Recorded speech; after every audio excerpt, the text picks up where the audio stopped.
of you have been asking for a refresher on the VOGTLAND shooting method, which is this combination of Olympic archery, anchoring under the chin, but also string walking to precisely control the elevation of the rear part of the arrow, meaning the elevation of the front part, meaning the range. So it's Olympic archery to let you sight down the top of the arrow. It's string walking to let you precisely control the elevation of the arrow, hence the range, and it's a trick. The last little trick is using the tip of the arrow as your front pin instead of actually having a pin. And with those three pieces, the VOGTLAND shooting method gives you a way that you can have the same precision as a compound bow, the same precision as an Olympic recurve bow with a sight on it, only you're carrying it in your pocket. It literally is completely self-contained. I can do it on this bow. I can go and pick up any bow up in the rack there in Andrew's rack at Knock and Feather in Aurora, Illinois. I can pick any bow. I can calibrate with one shot, and I know two important things. I'll understand what my 20-meter gap is, and based on the strength of the bow, anywhere from 45 to 60 pounds, I'll know what the 10-meter interval gap is, roughly around 1/2 finger. That's it. Those two numbers. But the VOGTLAND shooting method is only 5 steps that I can teach you in seconds, and it looks like this. You need to know what your distance is first. So step 1, I'll knock my arrow, and then we'll start. Step 1, determine your gap. What do I mean by gap? Gap is what some people call a crawl. But a crawl isn't self-explanatory. Never understood what value that particular term has. What it really is the gap between the knocking point of the arrow and the drawing point of your index finger. That is the gap. What other people are calling the crawl, it makes way more sense to call it the gap between the knocking point of the arrow and the drawing point of your index finger. Why? Because your index finger is going to go under your chin, and it's that gap that determines the elevation of the arrow, that determines the range that the arrow is going to shoot at. And yeah, the gap can even be negative. It could be a -2 fingers. I measure gap in terms of fingers and fractions of fingers. I try not to get too precise. Fingers, half fingers, quarter fingers is all that you need to be precise at most shooting distances. Step number 1, choose your gap. For 18 meters, it looks like this. For 18 meters, it's 3.5 fingers. You slide your index finger down, so like that. This is where my chin is going to go, right here. Step 2, we're going to look down the left-hand side of the string. I don't have my reading glasses again. Darn it. Step 3, look down the left-hand side of the string. Step 4, put the tip of the arrow right smack on the yellow. And step 5, small motion release with your fingers. Very tiny motion release. Let's go over it again. Step 1, choose the gap. 3.5 fingers. Step 2, draw back under your chin. Not your cheek, your chin, like an Olympic archer. Step 3, look down the left edge of the string here with your eyeball. So you're looking as close to over the top of the arrow as you possibly can without putting a hole in the string. Step 4, put the tip of the arrow right smack on the target. You're the target. This is what I'm looking at. I'm looking down the left edge of the string, over the top of the arrow, tip of the arrow on the target. 5, small motion release. Think like you're a release for a compound archer. Tiny motion, tiny errors. Let's give it a try.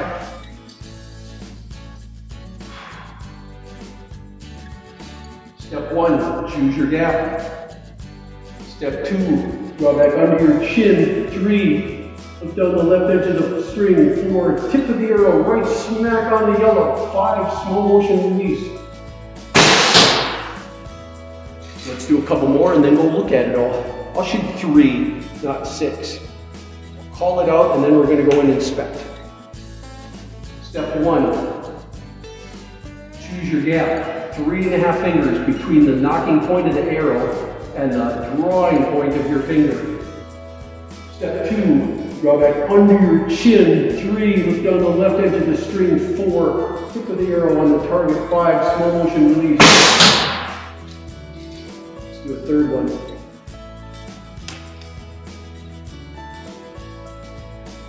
Step 1, choose your gap. Step 2, draw back under the chin. 3, look down the left edge of the string.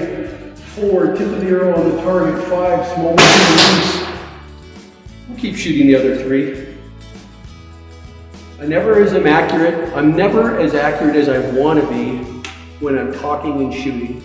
But for the purpose of the training video, I'll keep talking. 1, choose your gap. 3.5 fingers between the knocking point of the arrow and the drawing point of my finger to give me an elevation suitable for 18 meters. That at full draw, this is what it looks like. So it actually makes sense. Step 1, choose your gap. Step 2, go back under your chin. 3, look down the left edge of the string. 4, tip of the arrow on the target. 5, slow motion release.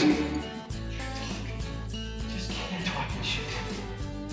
2 more to go. Let's see if we can get one good one in this. Step 1, choose your gap. 3.5 fingers.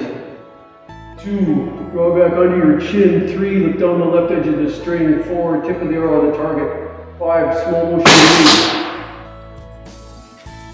Last shot. I'd be happy if I could do one of these while talking. That'd be quite the accomplishment. Then I'd be out there talking in competition. Hey, you, stand it. I'd be telling jokes while I'm shooting because I'm the only one that can shoot while I'm talking. Step 1, choose your gap. Step 2, draw back under your chin. 3, look down the left edge of the string. 4, tip of the arrow on the target. 5, small motion release.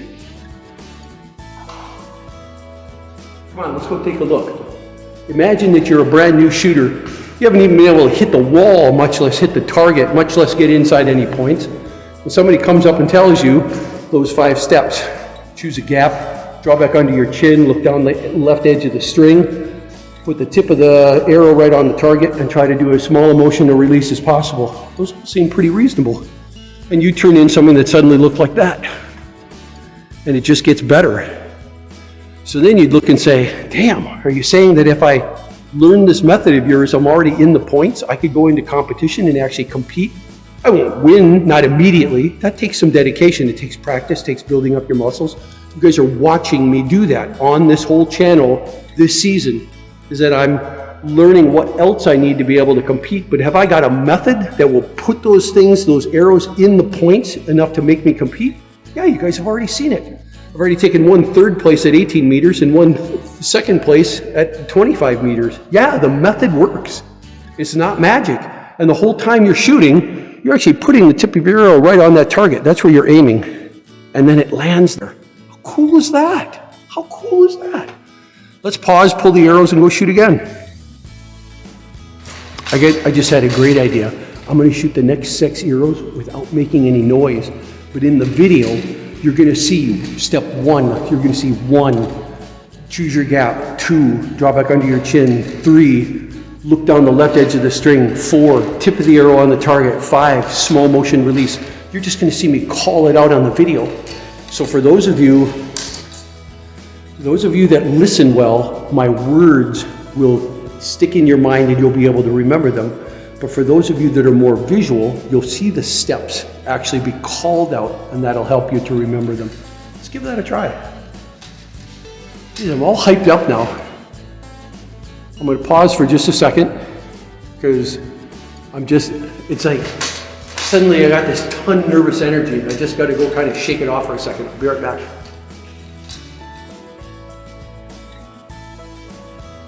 Okay, I'm back. And let's see what I can do. All quiet this time.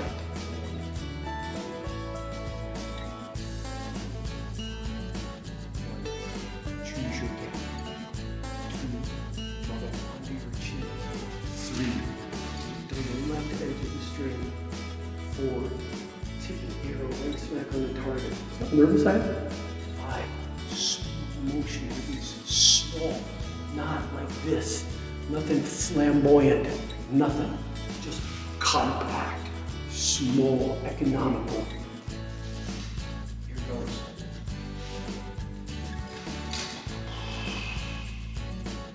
I'm more nervous now than when I was competing. It's like when I got the YouTube people all watching me, you guys make me way more anxious than when actually in a room filled with real archers, guys that are about to kick my ass, like the national champions and stuff. I'm less nervous around those guys than I am when this camera turns on. Go figure it. Start it.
Got one arrow that flies high. Even when I do everything else the same, it goes a little high.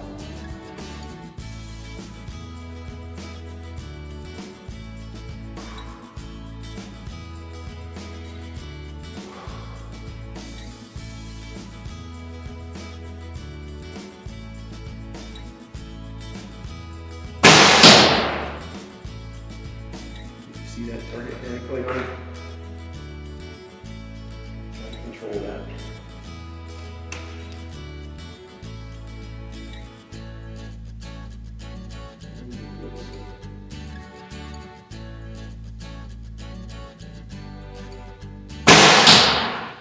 Not bad. Let's go look. I'm making myself less nervous. Let's just go see. Didn't have any wild white ones. One. The other ones I brought them in. So let's take a peek. Yeah, we got one yellow, one white, average out to blue, two blacks, a white and a white. Still not great, but yeah, let's go one more round, see if I can shake off the nervous energy, and then I'm going to tell you what's on my mind, what I'm thinking about for you guys, my audience, my viewers. Okay, last round. Again, I'm going to be quiet, and I'm just going to call out the method.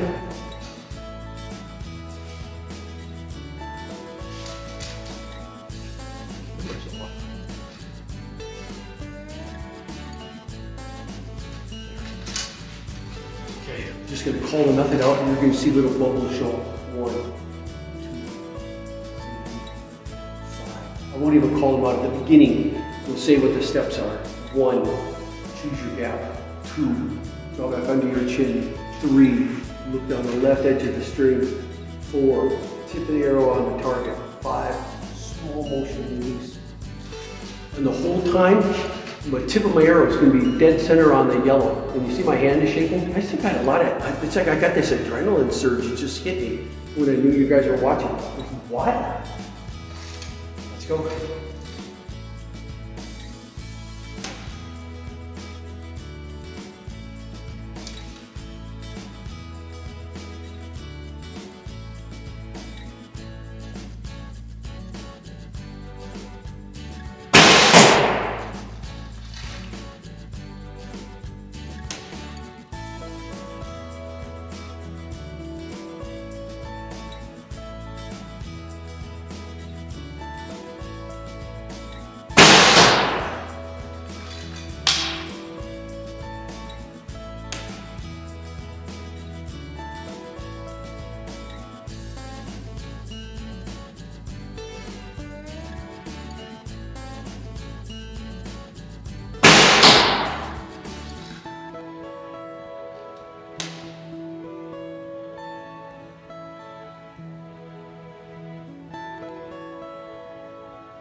Is it perfect?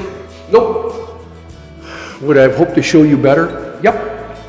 But imagine that you're getting into archery for the first time. You'd like to compete. You'd like to see just how you stack up. Only you're worried that you're going to look like a complete ass. All your shots are going to go into the next lane, hit somebody else's target. If that's your fear, imagine that you could come in, practice a method like this, and all your arrows are actually mostly in the points. Everything was in the points except for this one. You would end up in the bottom third of all the rankings. But you would not have made a fool out of yourself. You would have been glad that you showed up. You'd be walking away right now saying, I got a red, I got a couple of blues on each of my targets. You turned in a score that was in the low 200s, let's say. So you're averaging 3 times 20, 60 arrows out of 600. Let's say you averaged 20 times 5, you averaged 100. You were averaging 5, you stayed inside the black. You stayed inside the black for your first tournament, and you came away with 100. Would you be upset with that? Nobody'd be laughing at you. They'd all be glad that you showed up. They would like, hey, he's an archer. You shoot in another lane, yeah, it's a different story. People are going to say, no, they won't snicker. But you wouldn't do it in the first place because you got a method that allows you, even when you're nervous like I am right now, to actually stay on target. And it only gets better after that.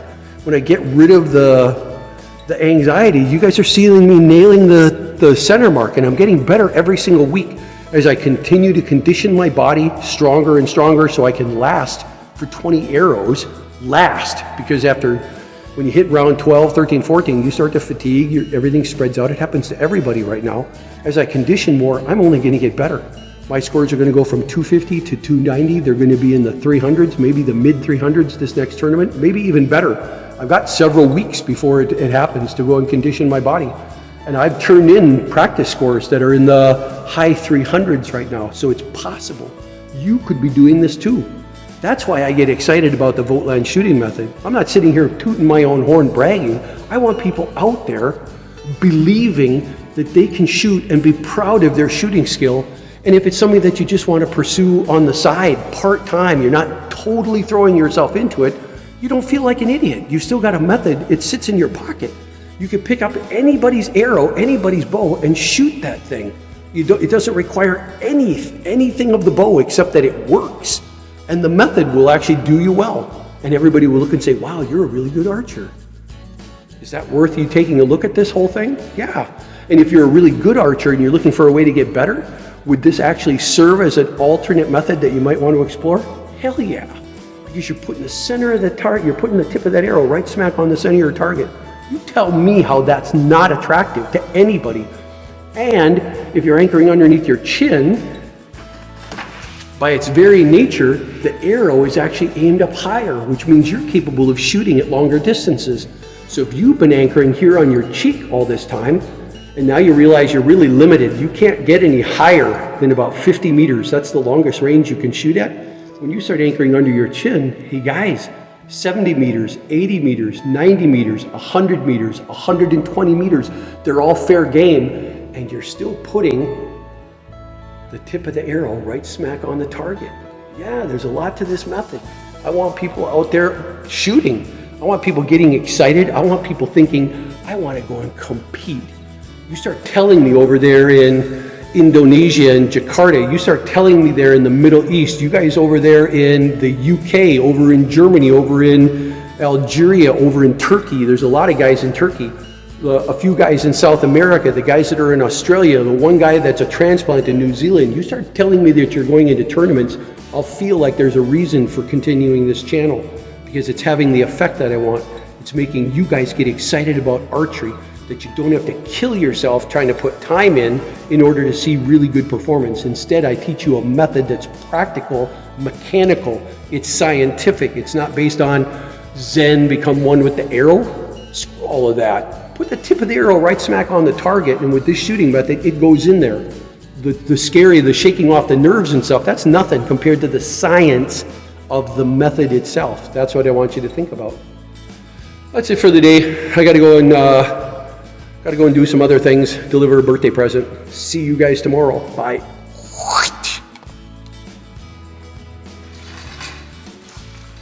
This This is an outtake. It might never make it into the video. I just want to see if I can calm down enough to shoot a little bit better. Get more than one yellow one or one red one, but stay out of the white. See, you guys make me nervous.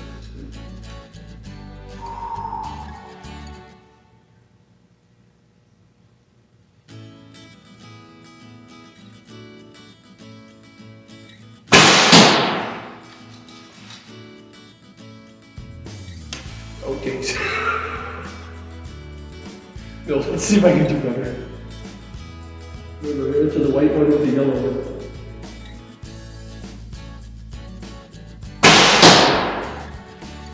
Blue, so white to blue.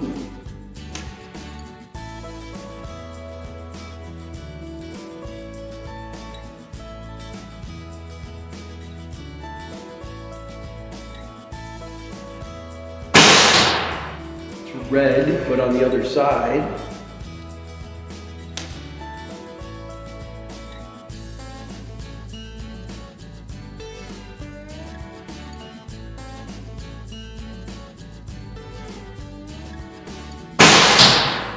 Bullseye. Bottom center of the yellow. 6-5. Do that again. I did it again. I bettered it. We're going to go look at this one. I think that's an 11. That's an X. Better that. Let's do that again.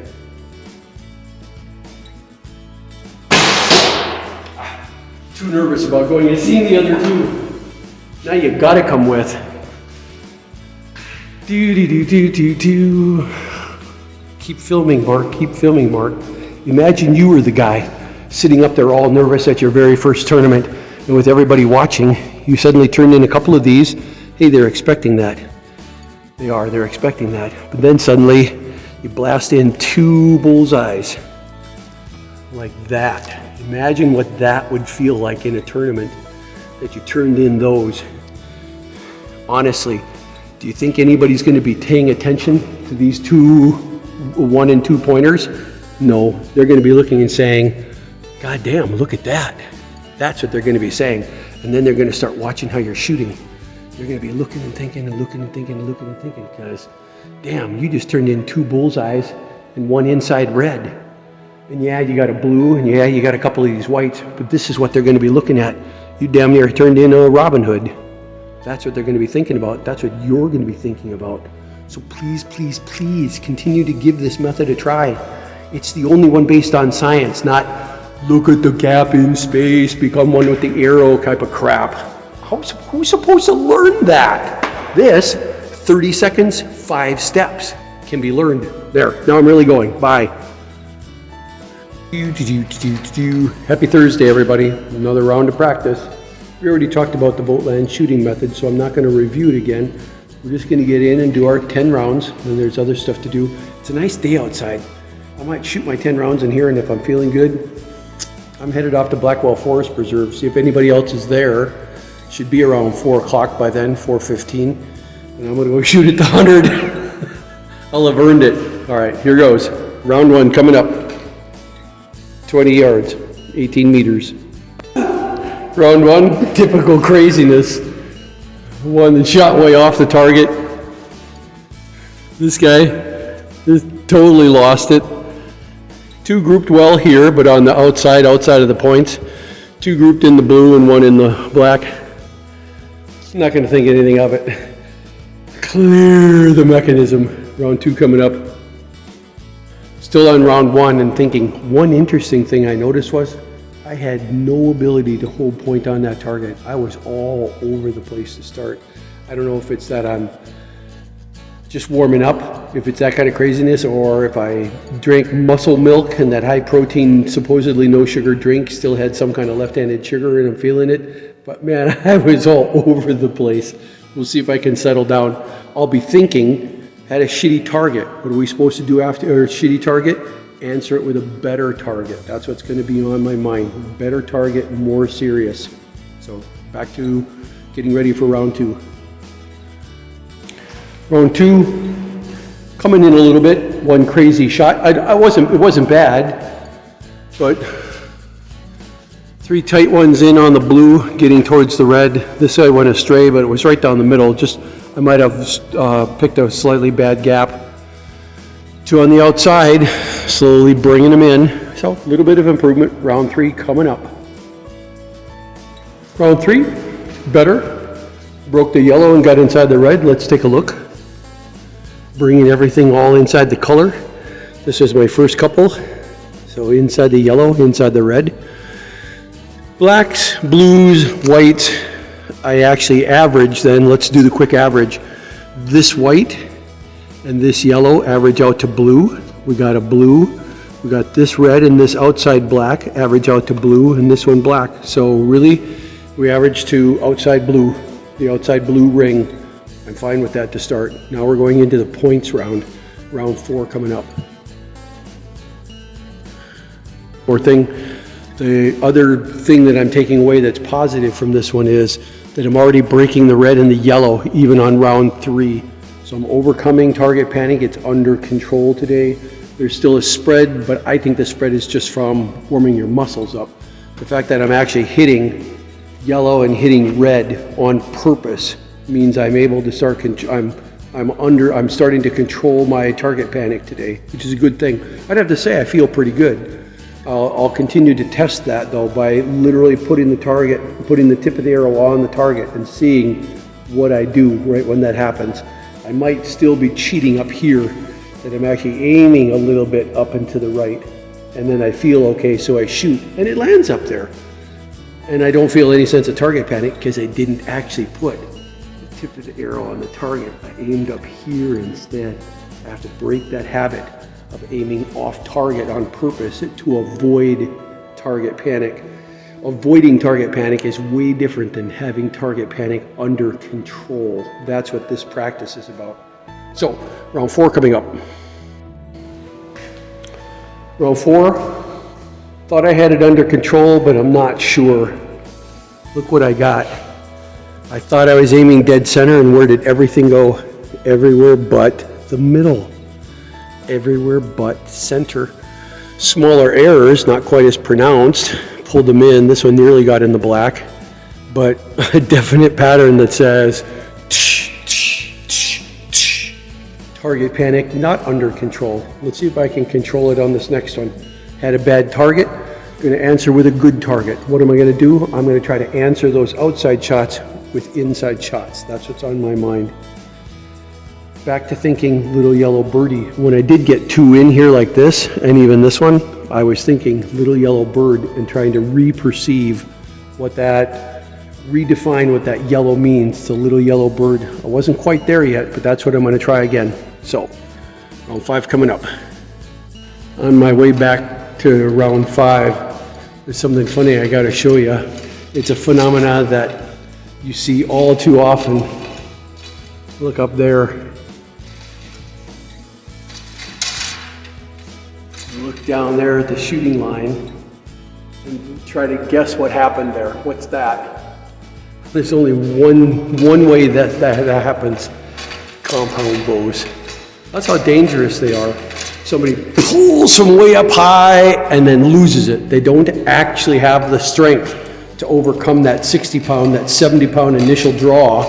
And when they do manage to pull, it's with so much effort that the sudden let-off actually surprises them, and now they think they've actually got a handle on it, so now they're holding it and they're thinking that everything's good and they're getting set up, and they realize that actually the minute they let even a little bit off that shoulder, all of a sudden, twang, they get a shot flying up and out of control.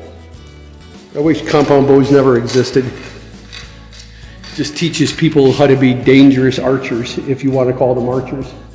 I know, opinionated as hell. I don't give a shit. Compound bow is not a real bow. If you can only shoot a compound bow with a pair of sights on it and you can't shoot a recurve or a longbow, you gotta wonder, are you really an archer? No, you're a compound whatever archer. You're using a machine you can't control. Jeez. All right, round 5, shooting up. I just had a little micro epiphany right in the middle of round 5. I was shooting like this. And I'm asking myself, is there anything I can learn from the way my bow finishes? And what I was noticing, guys, my bow is finishing like this on the first 2 shots. So I said, I'm not really pushing towards the target and holding for a follow through. There's some kind of tension going on. Either my pulling hand is pulling that way, or either my pulling hand is pulling this way, or my holding hand is twisting this way. But I was finishing like this twice. So I told myself on the 3rd shot just now, I said, let's make sure I'm really pushing towards the target and finishing and holding until I see the arrow land. And what would happen? I landed at 7 o'clock in the red instead, and my hand was like this. So make sure you're really pushing the inside web of your hand.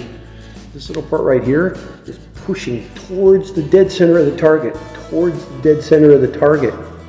Make sure you're doing that kind of a release. You're not introducing any left motion or any right motion with your arm. Continuing round 5. Rats. Somewhere along the line it stopped, and I'm re-recording this.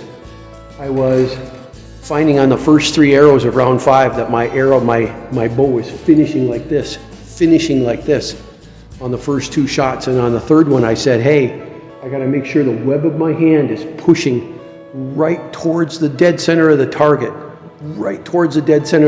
on release, and I'm holding this position until I hear the arrow hit. Then I get to put my bow down. And the result was, if you look down there, it was actually 7 o'clock in the red for the 3rd shot. So good epiphany. And this is what I'm trying to do, is share these kinds of little insights with you guys, so even as you're shooting, you're saying, okay, good tip.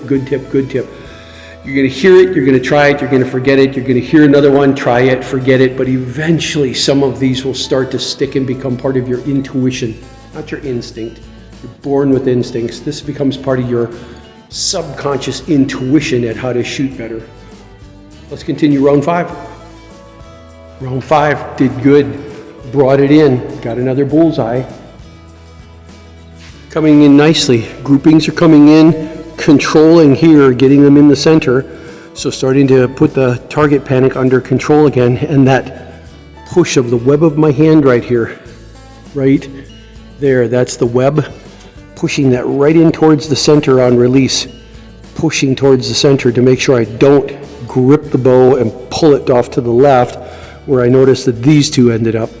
So these are my first 2 shots, followed by a correction. Actually, my correction went over here. I'd be lying if I said otherwise. It wasn't a good correction. My next one nailed it right in here, next one nailed it right in here, and then my 4th one, my 5th one went a little high and answered it with this red one coming back in. So good wavering, quite all right, but controlling afterwards, answering a bad shot or a mediocre shot with a better shot, pushing towards the center. Let's continue that and see if we see a pattern. Round 6 coming up. Round 6 did pretty good. I'm pretty happy with this round. You'll see a few in the black, nothing in the white, but I completely chewed up the center with those shots, baby. Yeah. And I made them happen. That wasn't luck. That was just kicking that thing's ass. Big things that I focused on, pushing the web of my hand in towards the center. Interesting thing happens when I do that. When I think about pushing the web of my hand in towards the center, I also felt like a control over putting the tip of the arrow in that center as well. It's kind of interesting. We're going to continue. That's a good round. I mean, that's let's do the average on this one. This is an average of yellow, yellow, yellow, blue, blue, black. So this is actually an average of inside red for all of that. This blue and this blue come into inside red, and this one pulls this one into inside blue. So that's an inside red average. Yeah, baby. Inside red, 1, 2, 3, 4, 5, 6, 7, 8. Inside red is 8. 8 times 60 arrows puts you in the 480 range. Holy crap, wouldn't that be cool? Turn in a 480 during competition? Wow. It just makes you believe that it's possible, though. This VOGTLAND shooting method gives you the ability to drill the arrows inside here without pointing at some imaginary gap in outer space. Every single time. This is where I was pointing with my arrow. I was pointing, let's get that camera lens on it right. I was pointing right there. That's where the arrow was going. And you saw it went there. Wow. All right, that was round 6. Round 7 coming up. Round 7. Thought I was losing it, having one of those mediocre rounds. But in the end, I rallied and still ended up with 2 in the center. So when I had the first 2 come in like this, the next 2 came in like this over here. Then I tried to pull in towards center, but I ended up over here and finally brought these guys in. Felt good finish to get in the yellow twice, to like refocus, re-narrow, refocus your determination and get over that hump instead of having just a completely mediocre round. It was a recovered round. So once again, we're back into yellow and black gives blue, yellow and black gives blue. So we got 4. We've got 2 blues, 2 blues, a blue and a blue. So it's an outside blue round. Fine, I can take that. Round 8 coming up. I'm actually feeling it in my back right now. I've gone 8 rounds, but really I've gone 8 times 6. That's 48 arrows. So I'm 2/3 of the way done with an entire competition, and you start to feel the back muscles. So I got to take it easy a little bit, try to rest. 8 coming up. Round 8, just okay. Caught a few on the inside red, but otherwise kind of grouped and went a little bit to the left. And you know what that means. Nice group over here, all 4 of them, if you look underneath. They all grouped in the same way, but it's a sign probably that I was doing that pushy thing with my hand again. So round 9 coming up, I'm going to be focusing on web of the hand, pushing into the center of the target and holding my bow until I hear the arrow land. Don't think that just because you let go, you can start lowering your hand with your bow in it. Instead, hold it there until you hear the arrow hit. Round 9 coming up. Round 9. Out of control a little bit, brought it back in. Couple of reds, inside red, but it didn't break the line on the yellow. This guy, I'm not happy with. I don't mind the blacks, as long as I get 2 that answer it, so I stay inside the blue. So here I am. This is averaging outside blue right here. Outside blue. This is averaging black, and this is black. So really, at best, this was an inside black and outside blue at most. Mostly inside black. All right, round 10 coming up. Let this one go. Off to a great finish. Imagine everybody's watching you. This is when it's going to be cool. You already drilled this target a few times right in the dead center. Now you're going to take your time on this last round, make everyone count, expect, almost crave that people are going to be watching, because it's going to make your focus sharper. You're going to shoot better. That's the way you're thinking, not, oh my God, what if I fuck up? You're not thinking that way. You're thinking that the crowd is working in your favor now.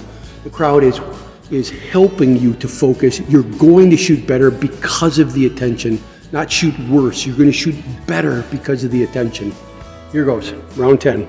Walking back to get ready for round 10, and this mentality I was just talking about, this identifying, reminded me of my jacket wrestling professor that I had my first year of college. Oh, what an epiphany that was, 1980. Engineering school, University of Minnesota. I get to go and take other classes than engineering, so I took jacket wrestling, a form of judo. We get in there. The first thing that the professor does is he hands everybody a black belt. What? He sits us all down, kneels us all down. He says, "Okay, let me paint you a picture. Imagine you got 2 people in the middle of the ring. They're both equal size. They're both equal height. Everything about them is equal. They start wrestling back and forth. One picks one up, the other picks the other one up, one tosses the other down. All of a sudden, one of them does an excellent little maneuver, and suddenly he's on top, and he's putting a submission hold on the other person. Does that sound like fun?" He said, "Shake your head if you think that sounds like fun." He looks around the room. He sees a lot of people not moving. He says, does that not sound like fun? If it doesn't sound like fun to you, shake your head no. A lot of people all shook their head no like that. He paused. He said, I need you to think about something. When you were looking at that, who were you identifying with? Were you identifying with the one that was on top that managed to do one thing right and take advantage and become the winner? Or were you identifying with the loser? How you perceive the outcome of an event depends on who you identify with in all of this. I'm talking about looking down at that target and saying, the audience can be your friend. The audience can actually make you shoot better. It depends on who you identify with. Do you identify with the goat that buckles under pressure, or do you identify with the hero that actually rises up to the expectation? He uses that the audience is not willing you to miss. They're not. They're willing. They came there to see great archery. They're willing you to try to shoot into the dead center and shoot the best archery you've ever shot. That's what they're here for. They're not there to make fun of you if you screw up. So use that. Use it like energy that belongs to you. They're giving it to you free of charge to think about the yellow. That's what I'm going to try to do right now for the next 6 arrows. I'll be right back. Okay, don't laugh, but every time I shot, I looked backwards to see the audience and imagine them. I looked up at that camera and imagined Andrew upstairs is actually watching and rooting for me, wanting to see me shoot my best, wanting me to aim right smack into the center of the yellow. Did I achieve that exact goal? No.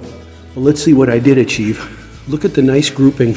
The vast majority of them in the blue, only a couple that are right on the inside of the black, but everything else came right in. So you're tired, it's the last round, you're expecting that's when the strays are going to happen, and instead I pulled it all in and managed to get a really decent grouping, and the crowd claps. Hey, nice job, Mark, nice job. Even your fellow archers are saying, hey, good round, good end, you ended well. Hey, this is it for me today. I'm going to go over to Blackwell. You might see me again. It depends on how mushy it is out there. It's starting to melt. Maybe I'll see you in a few minutes. Hope you thought today's mini lesson was useful. We're not quite done. Remember, at the end of every round these days, I want to try to pull all my arrows and analyze the holes and see what we can learn. So let me finish pulling all of these. And then let's take a peek. We shot 30 arrows exactly, and we have 1, 2, 3, 4, 5, 6, 7 bullseyes out of 30. 7 bullseyes out of 30. That's 1/4. I'm fine with that. 7, 8, 9, 10, 11, 12, 13. 13 out of 30 were inside the red. So more than third, almost half of my arrows were red or better. Almost half. That's definite progress. Then if we look and say 13, 14, 15, 16, 17, 18, 19, 20, 21, 22, 60 out of 60. God, let's start all over. Cut. Let's count up. We shot 60 arrows today. We got 1, 2, 3, 4, 5, 6, 7. 7 out of 60 is about 1/60th is 0.12 times 7. 7 out of 6 is about 1 out of 9, 1 out of 8. So about 12% were bullseyes. If we say 7, 8, 9, 10, 11, 12, 13, 14, I think there's 2 there even, 15 out of 60 were inside the red ring. So 15 out of 60 is a quarter, 25% inside the red ring. If we continue and say 20, what did I just say? 1, 2, 3, 4, 5, 6, 7, 8, 9, 10, 11, 12, 13, 14. I think it was 15, 16, 17, 18, 19, 20, 21, 22, 23, 24, 25, 26, 27, 28, 29, 30, 31. 31 out of 60, half of them were inside the blue. The other half were out, but outside and distributed evenly.